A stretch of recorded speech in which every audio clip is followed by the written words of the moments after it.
여러분 좋은 아침입니다. 오늘은 7월 28일 월요일 축복받은 자로 태어났으니 성경 말씀은 에베소서 1장 3절입니다.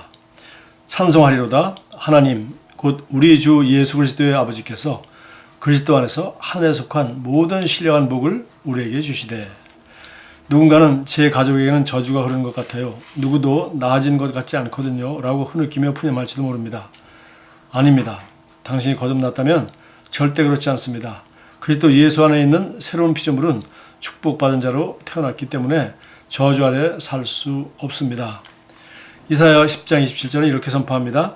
그날에 그의 무거운 짐이 내 어깨에서 떠나고 그의 멍에가 내 목에서 벗어지게 지되 기름진 까닭에 멍에가 부러지리라. 이 구절의 의미는 기름 부음이 멍에를 깨트린다는 뜻이 아닙니다.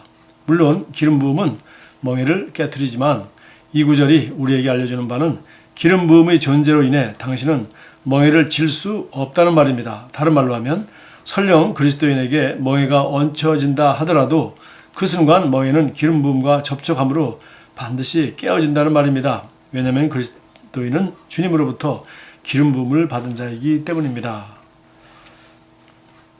여기 이사야서 10장 27절 그날에 바로 그날이 예수 그리스도로 말미암아 우리가 이제 구원을 받고 드디어 이제 새로운 피조물이 되고 성령을 받음으로 말미암아 성령의 기름 부음이 우리 안에 거하기 때문에 이제 더 이상 어떤 그 마귀가 가져다주는 어떤 멍에도 어떤 마귀가 우리에게 강요하는 죄의 값으로 말미암은 어떤 저주나 고통도 우리는 그 죄로 말미암아 죄의 값으로 오는 이런 것들은 예수님이 그 죄의 값을 온전히 지불하시고 해결하셨기 때문에 이제 그날이 오면은 우리는 이제 이렇게 그 우리 안에 있는 기름 부음으로 말미암아 멍에가 깨어지는 이런 역사를 경험하는 그런 새로운 시대가 올 것이다라고 했는데 드디어 예수 그리스도로 말미암아 이제 그날이 오게 된 것이죠. 골로새서 1장 12절 13절의 말씀에 다시 주목하십시오. 우리로 하여금 빛 가운데서 성도의 기업의 부분을 얻게 합당하게 하신 아버지께 감사하시기를 원하노라. 그가 우리를 흑암의 권세에서 건져내사 그의 사랑의 아들의 나라로 옮기셨으니 당신은 흑암의 영역에서 이미 구출되어 하나님이 사랑하는 아들의 나라로 옮겨졌습니다. 그것이 바로 현재 당신이 있는 자리입니다. 그리스도 안에서 당신은 구출되었고 거룩해졌으며 복받았습니다. 엊그제도 뉴스에 보니까 탈북자들이 사실은 탈북자라는 말을 쓰는데 사실은 북한이라는 그 아주 거대한 수용소, 세계에서 가장 인권이 보장되지 않는 가장 살기 나쁜 정말 악한 나라에서 도저히 살 수가 없고 또 자기 자녀들마저도 이런 저주 마음에 고통받을 거 생각하니까 정말 기본적인 삶을 찾아 자유를 찾아 행복을 찾아 그야말로 국경을 건너서 이제 중국에 오자마자 그들은 하루아침에 이제 탈북자, 자기 나라를 탈출한 사람, 북한을 탈출한 사람으로 이렇게 우리는 부르고 또 중국에서는 자기 나라 시민이 아닌데 불법적으로 국경을 넘어서 이제 국경을 넘어온 자들이라고 해서 북한으로 돌려보내고 또 북한에서는 또 이것을 방지한다는 이름으로 그들을 가혹하게 정말 끔찍한 수용소에 가두고 죽이고 하는 이런 역사들이 지금 계속 일어나고 있습니다. 무슨 차이입니까? 북한에 살 때는 힘들지만 어렵지만 거기서 북한 사람으로 살고 있는데 국경 하나만 넘어서 중국에 오니까 이제는 해외로 도피하는 도피자가 되고 또 중국 사람이 아닌데 불법적으로 북한에 있는 사람이 중국에 사는 불법적으로 국경을 넘어 들어온 불법자가 되는 것입니다. 이런 일이 국가 간에 많이 있죠. 미국도 멕시코와 그 미국과의 그 엄청난 경제와 또 여러 가지 차이 때문에 그동안 그 수많은 사람들이 그 강을 건너서 이렇게 미국으로 들어오고 그들이 와서 결국은 미국은 중국같이 그들을 그렇게 가혹하게 대하지 않고 계속해서 자연스럽게 그들이 좀 살 수 있는 기회를 자꾸 주니까 끝없이 그 불법 이민자가 미국에도 많이 있는 것도 알고 있고 우리나라도 최근에 지금 여러 가지 동남아 여러 나라에서 중국에서도 오고 해서 실제로 합법적인 체류자보다 불법적인 체류자와 거의 비슷비슷한 이런 상황까지 오고 있습니다. 그게 바로 뭡니까? 결국은 나라를 바꿨기 때문인데 오늘 여기 제가 왜 얘기를 좀 구체적으로 하냐면은 고린도서 1장 12절 13절 우리로 하여금 예수님이 드디어 우리로 하여금 빛 가운데서 성도의 기업의 부분을 얻게 합당하게 하셨다. 네. 성도의 기업 즉 성도라는 그 하나님의 기업을 얻게 합당하게 하셨다. 즉 다시 말해서 자격이 주어진 거죠. 우리가 이제는 도피자도 아니요 탈북자도 아니요 국적이 없는 사람도 아니고 그런 우리야말로 이제는 정말 주님께서 예수 그리스도께서 우리를 합법적으로 흑암의 권세에서 건져내셔서 그의 사랑의 아들의 나라로 지금 나라를 옮겼다. 분명히 그렇게 얘기했어요. 그러니까 흑암의 나라는 어둠의 나라입니다.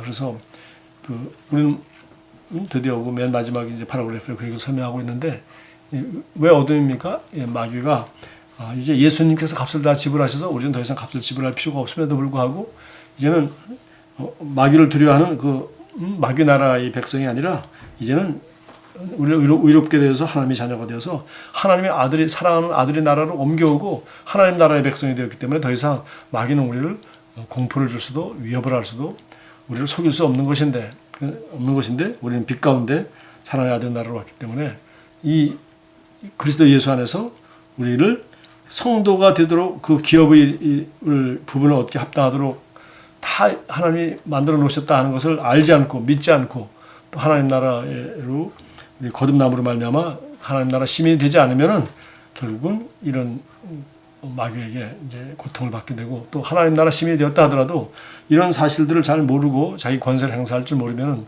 결국은 이제 마귀에게 속아서 또 무지하기 때문에 이런 것을 잘 모르기 때문에 결국은 어려움을 당하는 거죠. 마지막 부분 보겠습니다. 마귀는 당신이 이미 복받았다는 사실을 알지 못하게 하려고 애쓸 것입니다. 마귀는 하나님께서 내게 복을 주시도록 손을 뻗어라 라고 말할 것입니다. 마귀는 당신이 그동안 한 잘못 때문에 복을 받을 자격이 없다고 믿게 할 수도 있을 것입니다. 마귀의 거짓말을 받아들이지 마십시오. 자, 그러니까 우리가 이 마귀의 거짓말을 받아들이지 않으려면 진리만 알고 있으면 되겠죠.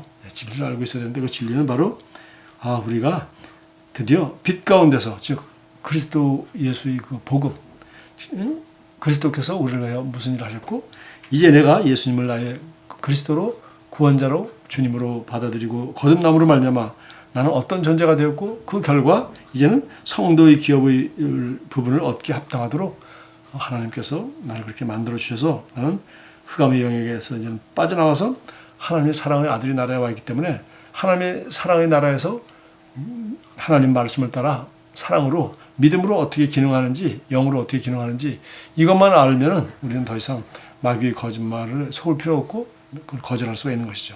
하나님께서는 그리스도 예수 안에서 하늘에 있는 모든 영적인 복으로 당신을 이미 축복하셨습니다. 하나님께서 주실 수 있는 모든 복이 그리스도 안에서 구원의 꾸러미 안에 담겨 당신에게 왔습니다. 당신은 하나님의 축복의 상속자입니다. 그러므로 그에게 걸맞는 삶을 사십시오. 맨 마지막 하나님의 축복의 상속자입니다. 이렇게 얘기했어요.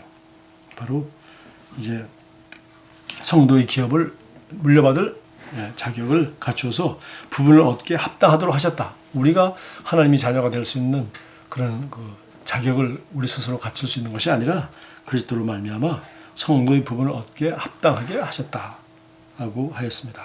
그래서 우리가 합법적으로 하나님의 축복의 상속자입니다. 참고 성경 보면 갈라디아서 3장 8절부터 그 말씀을 9절까지 인용을 했습니다. 유명한 말인데 8절 9절 보겠습니다.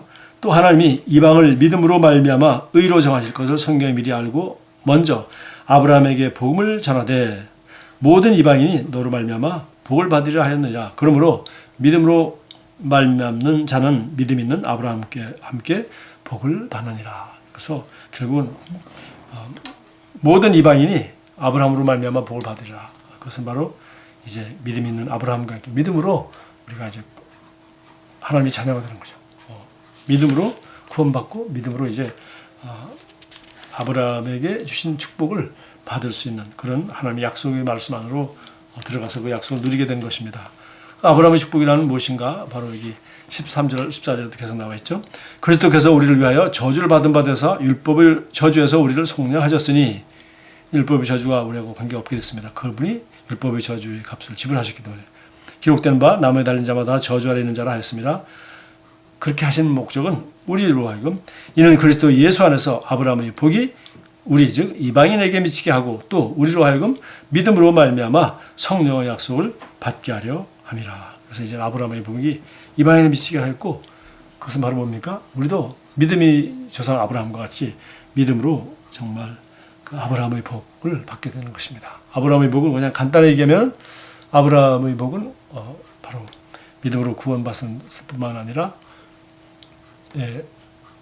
아주 구체적으로 실제적으로 아브라함의 아들 이삭이 받은 복이고 좀 더 우리 길게 생각한다면 그 아브라함의 약속의 말씀대로 그가 아들을 얻게 되었고 그 아들이 이삭이고 이삭을 따라서 야곱이 나왔고 야곱의 12아들을 통해서 이스라엘 민족의 역사가 구약성경에 기록되어 있고 드디어 그 이스라엘 민족을 통해서 아브라함의 후손을 통해서 드디어 예수 그리스도가 오시고 예수 그리스도를 말미암아 이제는 아브라함의 후손 육신적인 아브라함의 후손뿐만 아니라 모든 이방인이 복을 받게 되어서 우리도 이제 예수 그리스도를 말미암아 아브라함과 다윗의 자손 예수 그리스도를 말미암아 우리도 드디어 아브라함의 복을 받게 되었다. 그래서 사실 구약성경 전체가 아브라함의 후손들이 복을 받은 전부가 바로 이제는 우리 것이 되었다 하는 것을 우리가 알게 되는 것입니다. 이것이 바로 큰 의미에서 아브라함의 복이고요.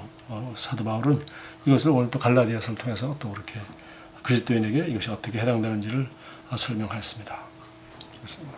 기도하겠습니다. 사랑하는 아버지, 그리스도 안에서 모든 영적인 복으로 저를 축복하셨을 뿐 아니라 저를 복으로 삼으시니 감사드립니다. 저는 상처받고 죽어가는 세상에 아버지의 셀 수 없는 축복을 가지고 가서 나누어 주는 자입니다. 예수 이름으로 기도합니다. 아멘. 좋은 하루 되십시오.